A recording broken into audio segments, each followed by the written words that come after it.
Sometimes we forget why we're here. It's easy to fall off track.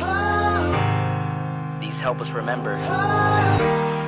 These battle scars don't look like they're faded, don't look like they're ever gone away. They ain't never gonna change. These battles. Growing up, I had a dream, something no one else could see. Tell me what it means when your faith is falling beneath your knees and you can't breathe. Everything you see reminds you of what you're not or something you won't be. You gotta take what you're given, that's how we live it. Don't be mad at the system, it's simply how we've existed. I hear a lot of people talking like they politicians and choose to be an accountant because it's safe in a business. Not because they wanna do it, just because they heard it pays. And who the fuck wants to be poor knowing that's how we've been raised? Society is getting heavy, I can feel the weight. The pressure of success is like 100 million pounds of shame. And that's the reason I'm staying up late, trying to find a way to escape the stereotypes. This day and age is making me feel like the only way I'll be happy is getting signed to a label and making money through rapping. I wanna share my emotion because this world is attacking the very principle of life that lets the people be happy. If you don't have a reason to breathe, why even live? These battle scars are impressions of everything that it is. Don't look like they're faded, don't look like they're ever gone away. They ain't never gonna change. These battle scars don't look like they're faded, don't look like they're ever gone away. They ain't never gonna change. These battles. Now, if I had a voice that reached 100 million people, I'd tell them there's a reason that we're all created equal. Cause some decide to be great and some decide a sequel to an average person's life is simply what they want to be. So you make your decision, all I know is what I'm given. Won't define the life I lead or the way I dwell in existence. I've seen a greater image on the walls of where I'm living, and the words twisted and scripted remind me of something written. Faith is a gift that is given down to the people. If one believes it, one receives it. It's given if it is needed. Don't ever think you're trapped in a life that you never wanted. Your options are infinite, that's some mathematical logic. I'm not saying I'm a prophet, I'm speaking for what it's worth. These lyrics define my prayers and these battle scars on my church. Not saying I'm a prophet, I'm speaking for what it's worth. These lyrics define my prayers, these battle scars on my church. Don't look like they're faded, don't look like they're ever gone away. They ain't never gonna change. These battle scars don't look like they're faded, don't look like they're ever gone away. They ain't never gonna change.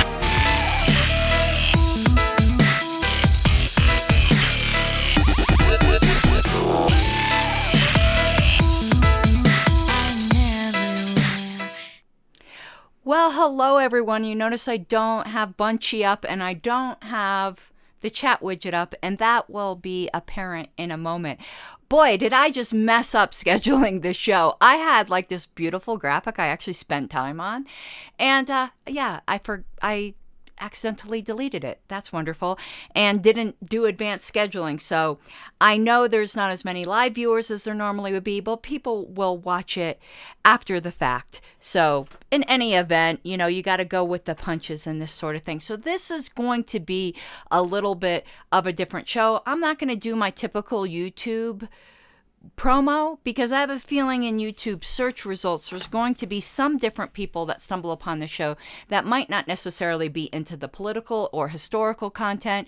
But if you stumbled upon this because the title intrigued you, you're not one of my typical listeners. If you're into hearing a libertarian point of view for politics or delving into some American political history, particularly from a libertarian perspective, hit a subscribe. I would super appreciate it. So what's going on today? You guys know, just to back up, because some of you watching may not know, I'm one of those people that have a very late adult autism diagnosis, and it's been quite a journey putting all the pieces together. Some of them, you know, quite shattered pieces of what's gone on in my life to make things make sense. I need my make it make sense. Where's my make it make sense? Right here. Make it make sense. Exactly. Make it make sense. To make some of my life make sense. And one of the things that had happened to me, you guys know, back in 2021 with the whole thing with the LNC. Forget about the whistleblowing and all of that. Forget about whether my actions before were justified. Obviously, I absolutely think they did. But the way my colleagues turned on me and the public, like, we're going to remove you and all of this, and just my reaction at the initial motion, the initial removal motion that came up, I was even somewhat shocked at the depth of my reaction, though I've always been told my whole life I'm too sensitive, and we've gone into a lot of this. I know people think I'm a tough bird, but I'm really not. I am super, super sensitive. I just don't typically show that face. But when that happened with the LNC, I literally had a breakdown on air, or on YouTube, as it were, and ended up deleting that video. But I've had to do a lot of introspection about that reaction, because it goes beyond just having a reaction when people stab you in the back. It is the super sensitivity I have after I trust people. So just recently I ran into something just researching this, because there was another little incident the other day. Being an autistic person, I don't always pick up on social clues. And there's a lot of times that I think everything is fine. Like, I don't pick up on things. And then a well-meaning friend will go, you know, you really rubbed such and such person the wrong way. Or this group of people might feel this. And I had no freaking clue. No clue at all. Because neurotypical people tend to look for subtext in conversations. Let me give you a clue when interacting with me. There's no subtext. A cigar is a cigar. There's no subtext. I say what I mean what I say. I'm super blunt about it. And some people love that, some people don't. But literally, and I'm getting to the point and bringing on my guest, but I just needed to introduce how this topic even came up, give a little bit of an introduction to it, and then I'm going to let my guest, who has a lot more knowledge on it, speak a lot more than me. But I literally got PTSD from what happened. Minor, you know, not like people who went to the Vietnam War, but I'm not over it. And it's, what, a year and a half? A year and 7 months? Like, it's pretty crazy. So I started doing some research into, you can tell I'm getting a little nervous because I'm playing with pens over here and looking aside. This is a very vulnerable show. So I started doing some research, and it turned out that autistic people and people who have ADHD, and there's a big crossover between those two, but not everybody who has ADHD has autism, and not everybody who has autism has ADHD, but there's a huge comorbidity there. Of something, it's not an official DSM diagnosis, but it certainly reflects the lived experience of a lot of people. And it turns out, like, this is all over YouTube. I had never heard about it before, and it's called rejection sensitive dysphoria. And it's just your brain fires a little bit differently, and you have an extreme sensitivity, and some might say an overreaction, though I just say it's within the realm of human experience, but you really, really deeply feel actual or perceived rejection. Since I don't read people very well, it's never perceived with me, but it's when it's actual, or somebody tells me something I had no clue of. And what happened with the LNC was like actual literal backstabbing of friends. But for a lot of people, it can be you just perceive some rejection. I'm too clueless to perceive stuff like that, so it's usually somebody tells me something, and it devastates me. I'm literally non-functional for a period of time. And this happened somewhat recently, where a friend candidly told me, hey, you know, these people have such and such feeling, let's smooth it out. I was so devastated by hearing that. Like, all I did was like cry for a day and a half. You would have thought my dogs died. You know, that's how bad it was. So when I brought this up on Twitter, a friend of mine who's also the co-host with Joshua Smith of Break the Cycle had said, well, I have ADHD and I know exactly what you're talking about. And I said, well, I want to do a show on this, but I'm kind of scared because I don't want actual rejection. I think people will laugh at me. And let me tell you something. I don't care if people I don't respect laugh at me. People I don't like laugh at me. That's one thing I have as a defense mechanism. I don't care what everyone thinks. I do care what people I care about think. That could be a defense mechanism. So the haters laughing at me, I don't give a shit. But I don't want my friends to laugh at me. Okay, so I am going to bring on Ryan. And did I put your name backwards in my title? I also have dyslexia, so I get really weird like that. But let me bring you on. I'll fix it if I screwed it up because I was so discombobulated about the graphic. All right, here we are. Our heads the same size. Yes. Yeah, I should frame myself a little better here. Yeah, and I'm going to give you hello. time to introduce yourself. You heard my introduction. If you'd like to just give a little, if add anything, you know a lot more about this topic. I'd like to hear your personal experiences and just educate people on this sort of thing because I know there's got to be other people struggling with this. Yes, there are so many people that struggle with this, and a great example is just you doing this show and your already perceived rejection of people I respect are gonna laugh at me for this. Which Oh my God, I'm gonna which is cry! tough. It's hitting me hard. Yeah, it's tough because rejection, sensitivity to dysphoria hits the hardest with someone you respect or someone you seek the approval of. Like that's where it's always been the worst with me. Like I'm inoperable, whenever I had a girlfriend dump me. Like just the last time it happened, thankfully I'm happily married now and I don't expect to ever go through that again. And I don't ever want to go through that again. I dated a girl for 10 days. Just 10 days. Feelings weren't even too big, but just her breaking up with me, I literally could not attend class for a month. It is almost, it's kind of one of those things where it's almost indescribable if you haven't experienced it, because everyone experiences some sort of milder form of it, and it's hard to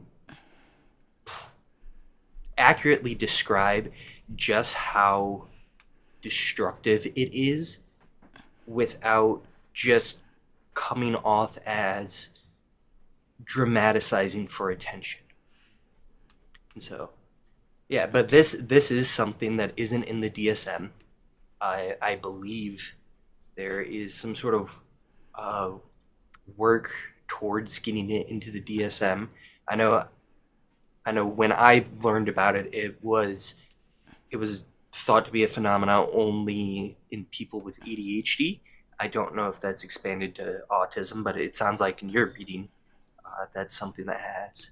And it's only been coined a term for a couple of years now by Dr. William Dodson.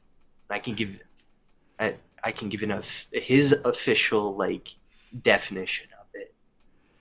A triggered wordless emotional pain that occurs after a real or perceived loss of approval, love, or respect.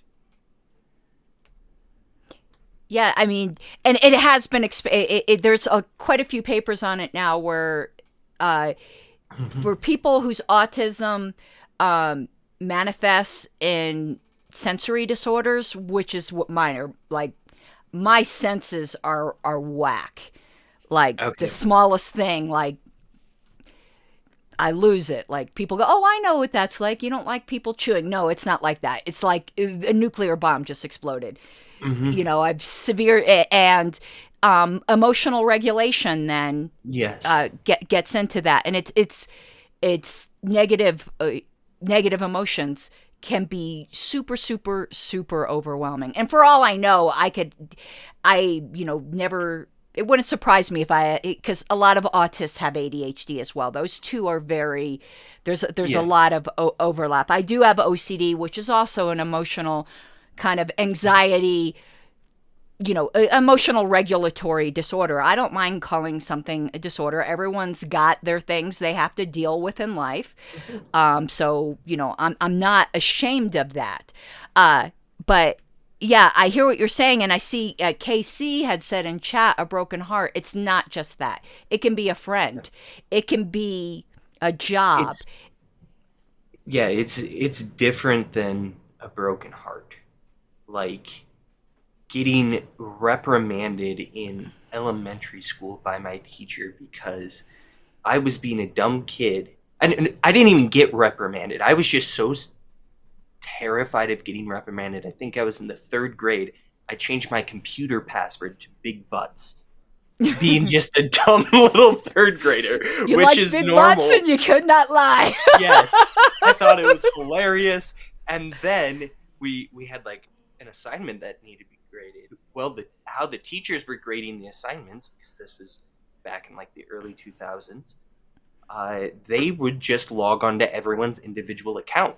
We didn't have like a Dropbox to give it to or somewhere to email it to. And so the teacher came and said, I can't log on to your account. I don't know what the password is. And she was like, can you write it down for me? And I am just sobbing uncontrollably, paralyzed by fear. And I take out a piece of paper and I intentionally write it as poorly as possible so she cannot see what it was. She couldn't read it. And then right after school, I went to the computer lab and changed it to something appropriate. Yeah, it's and I think it gets even tougher like in this time of social media where people texts are written things are just so easily misunderstood, and people will just say things and do things that they would never do in real life, and I don't even like saying real life because social media is real life. It's just a different way of doing real life, but it like. Mm-hmm. People can be just real asses. And I get a lot of criticism sometimes for how easily I block. But, in doing the self-reflection and everything that's gone on, it's a defense mechanism because I can't handle it. There's some things that I just can't handle. So I say I curate my life. But when it's worst, it's when it's somebody you trust. Absolutely. Just trust or look for approval from. Yeah. Is that how I kind of see it, at least with me, is when that approval doesn't line up with your expectation, your self-esteem essentially just gets reset back to 0. It's like, I don't know what anyone thinks of me anymore, let alone even myself. So I just have to assume the worst at all times. That means I have to assume I am just pathetic and worthless. And and it happens literally instantly. And it's a couple months ago, I was trying to join a basketball league, and long story short, I got rejected, and it triggered an episode of rejection sensitivity dysphoria, which is the first time in a couple of years that I've really had an episode. And it was just 5 days of me fighting not to spiral into like out of control depression. It was just doing, and luckily I've set up my life to have support systems and routines and things like that. So the things that keep me from spiraling, I do automatically. And I'd be curious, like, what do you do to, I know what I do, and a lot of times it's just try to power through it, or exercise, or just, do distracting things. But it's difficult to do distracting things because you keep going you're back so to that. distracted by trying to figure out what the hell just happened, because it doesn't line up with how you interpret the world. It just doesn't. It just breaks something. And yeah, so what do you do? I know I tend to try to just exercise because that So, tires me out. I mean, just sticking to my day-to-day things, you know, my routines where people depend on me, where it's, you know, I can't afford to spiral out of control. You know, I have to show up to work in the morning, you know, because my wife depends on that so we can keep a roof over our head. You know, my dog still has to be walked every morning, so I have to go outside and get, you know, sunshine and fresh air and exercise. And just focusing on, hey, when's the last time I drank some water? When's the last time I showered? When's the last time I ate? Because you will forget to do those things when you're spiraling, and if you don't do them, that's how it continues. And it's just I'm going to just do the bare minimum that I can and make sure that the things that will get me by, I can continue doing.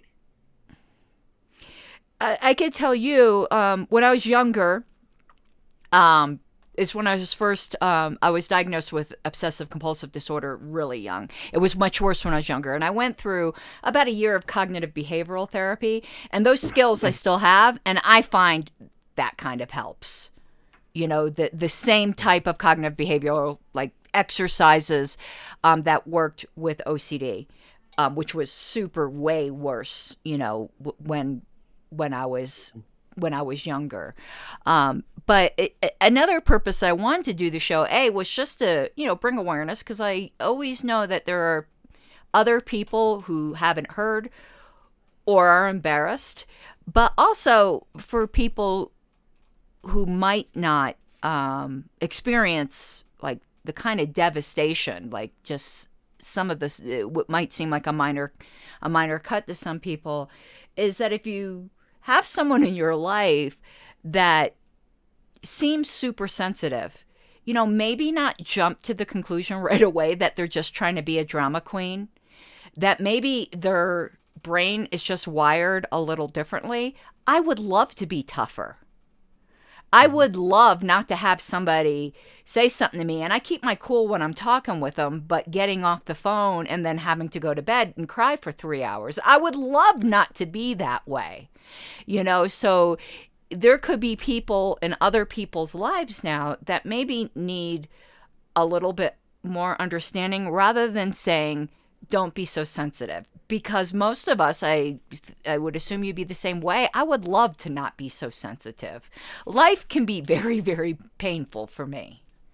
Mm-hmm. And I'm not terribly sensitive because I essentially had it beat out of me by just, I was bullied relentlessly, and, you know, basically every day for 3 or 4 years of my life was 6 hours of rejection by my peers. And so the main coping mechanism I developed is that I don't seek approval from virtually anyone. And I'm very, very, very cautious at the times that I do, because I do recognize just how dangerous this can be. Like it's like not only painful, but like for me personally, it's dangerous because I've struggled with self-deletion, ideation since, you know, I was 10, 12 years old. And the thing that makes that the worst is rejection. And so I've tried to structure my life and some of my relationships, and I'm very cautious about allowing people to have the opportunity to be able to set off something that is just so dangerous and I don't have control of. Oh man, I feel you. I haven't had those struggles my entire life. And I don't presently. But back when what I call the unfortunate event happened to me in 2021, I mean, I was at that place. That's pretty much the only time I really have been in my life, but I was at that place. And I confide, because I trusted these people, even though I thought a lot of them were doing things that weren't the right thing. They were still my friends. And I trusted to the point of, they just must not realize the effect like this just horrible action is having on me. So in private to those former LNC members, I told them what I was going through and just got even more rejection. There is nothing worse than telling someone you are at the lowest point. You know, we got to be careful on the words we use on YouTube, as you know. I like the terminology you used. Yes, And self-deletion is common, so you don't get your channel nuked. Right. And I confided in those people that's where I was at, and I just got rejected more. Like, that was the lowest of the low. To me, I don't care what you think about somebody. If someone tells you that's what they're going through, nothing else matters at that point than saying, whoa, like, maybe I should back off. Maybe I should give them some time. There's no argument, debate, whatever that is worth that. But no. And then later, when things were getting better, they would bring it up as a weapon in a debate. Like, I called it, they were trying to digitally Baker Act me. And it's like, listen, I took care of my, like, that period did not last long, but that's how bad I took what happened. And my God, the way it was handled was so poorly. So I hear you, and you put up and I feel so bad because, you know, not seeking approval, that's a defense mechanism, and you end up missing on some things in life because it's a fear of getting hurt. And I understand that, because that's one reason why sometimes I'm so quick to block or remove people from my life in social media or even in real life, because the minute I think I can't trust you, because I realize that trust is such a risk for me, because the minute I trust you, you can hurt me. So I do not trust people easily. And a betrayal of trust is like, my world is over. Yeah. And there are some things in this world that me and my wife know, and that is the list of people that will ever know. Like, I couldn't tell a therapist about, like, this kind of thing. Therapy is terrible. Like, my parents forced it onto me at one point, and I've gone to it before, but it just, every single defense mechanism I have goes up. And it's like, nope, I cannot trust you. I do not trust you whatsoever. And, you know, for me, it does have something to do with, like, people I view as authority. And I guess, I don't know if it's I don't know why I view therapists intrinsically as some sort of authority like that I have to get the approval of, but I'm just like, nope, I can't risk it. Oh yeah, I feel ya. And yeah. Well, only Jordan Peterson podcasts for me. Yeah. Thank you very much. Yeah, you know, I can so relate. And for some Quatch was saying the tools CBT have developed are great. Yeah, cognitive behavioral therapy can super help. And I feel the same way. Listen, I've been to multiple therapists in my youth. I was in an abusive marriage, so there was some of that took... It took a lot for me to leave that marriage. So that took a year of therapy for me to get the cojones to say I deserve better than that. But the little bit, there was a ton of bad therapists in my youth because I came from an abusive family and all kinds of baggage. But every once in a while, there's a good one. Every once in a while, there is a good one. And the one gentleman with the cognitive behavioral therapy, that was a good one. And it's tools that I ended up using for the rest of my life. But I kind of agree with you. A lot of it isn't particularly helpful. So I just finished reading Jonathan Haidt's The Coddling of the American Mind recently. And he uses CBT.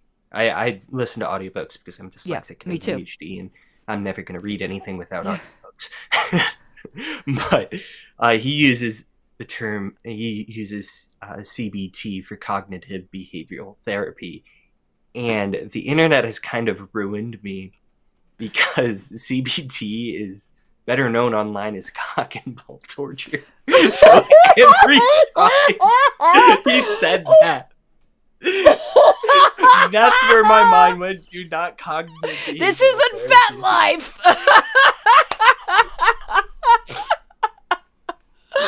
Oh my God. Oh, you have me up, like, turning bright red. Oh. Well, listen, I planned on this being somewhat short. I just wanted to get that out there. And I have to tell you, and I'm not saying this to, like, kiss your ass or anything like that. You're really brave for speaking out, because it's hard enough as a woman, okay? Men aren't supposed to open up like that, and they need to.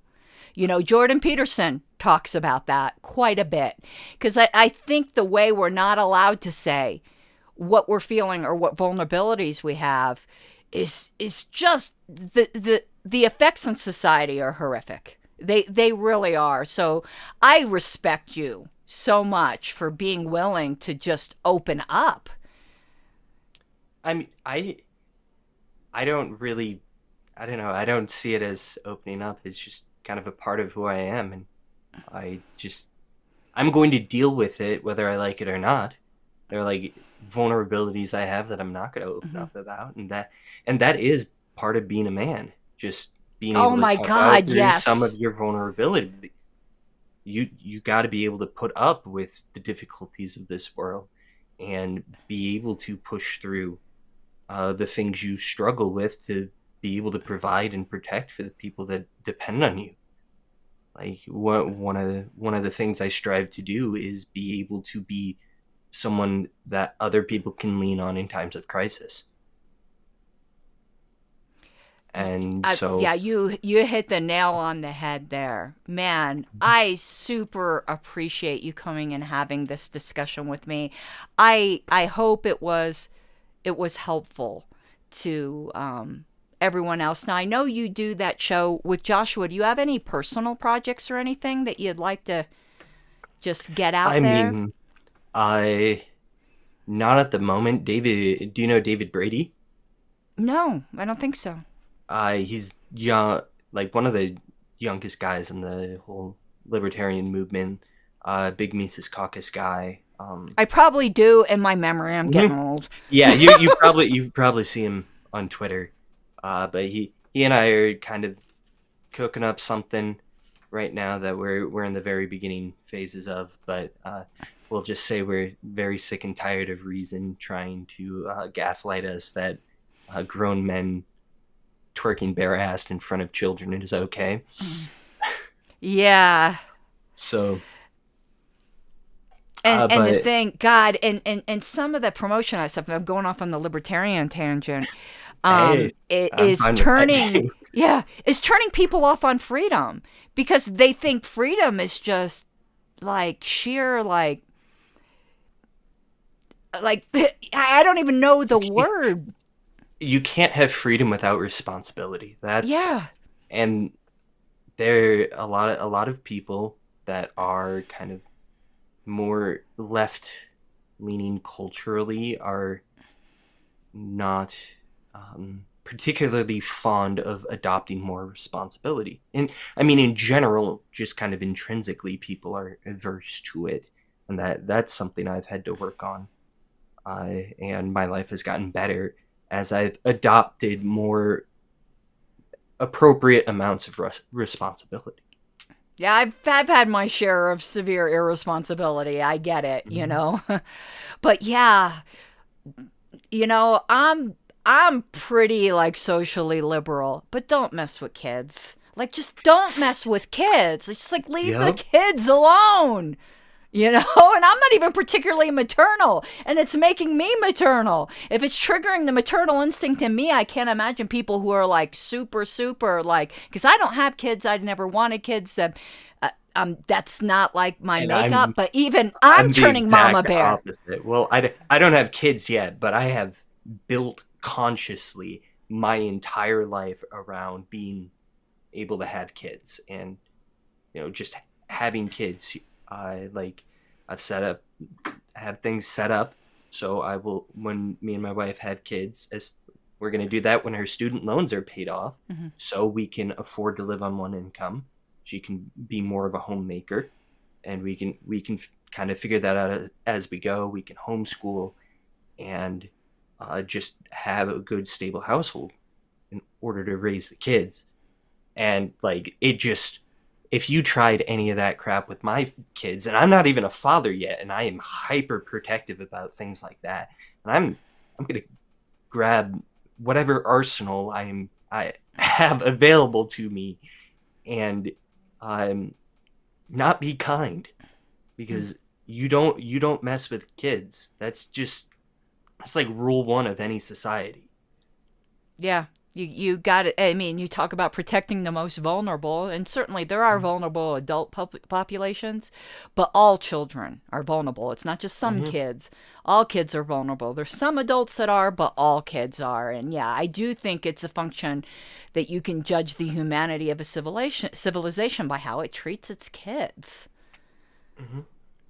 All right, well, I enjoyed's kind of maybe the wrong word, but I enjoyed it, but also I hope it was informative to some people. I do like doing these personal shows, opening it up, because, sometimes I think in our movement, as I say, we're all like, the whole movement's autistic adjacent, and I get called autistic all the time. It's just a running joke with the Break the Cycle audience that I'm autistic, and I'm not. I'm just, I definitely am, but the whole movement's flirting with it a little bit. Yeah. That I think sometimes, I even had this debate the other day, and I'm not trying to call out a friend of mine. This is typical in libertarianism, where it said, make a logical argument, not an emotional one. You want to know what? Being emotional is part of being human too. You can't be ruled by your emotions, but you also are not Spock. That part of the full lived human experience includes emotions, and trying to remove them from everything is not natural. And we tend to want to do that as these super logical libertarians. But I think you have a very truncated life and experience if you try to remove emotion from everything. Emotion is beautiful. Emotion is part of life. And it's also scary. It is. It can be. But I mean, generally people who can experience deep, deep, deep pain, I mean, the flip side of it is most of us can experience really, really intense joy as well. So, that's the blessing too. So I do think sometimes, though, we libertarians need to get in touch a little bit more with the fact that we're emotional creatures as well as logical creatures, and that it would help our movement a little bit in the wider world. So I hope you have an awesome night, and thank you so much for coming on and doing this show with me when you saw that I was getting a bit nervous about talking about this. I hope my presence made it a little easier to talk about it, and that you're just willing to accept this part of yourself and not be concerned about what other people think about it, because there is the literature to back it up, and there is also your emotion, my emotion, and I can point to hundreds of other people that all have experienced very similar emotions. So there's evidence on every spectrum here. Yeah. All right. I hope you have an awesome night, and I'll see you soon on Twitter. All right. All right. Bye-bye. Love you.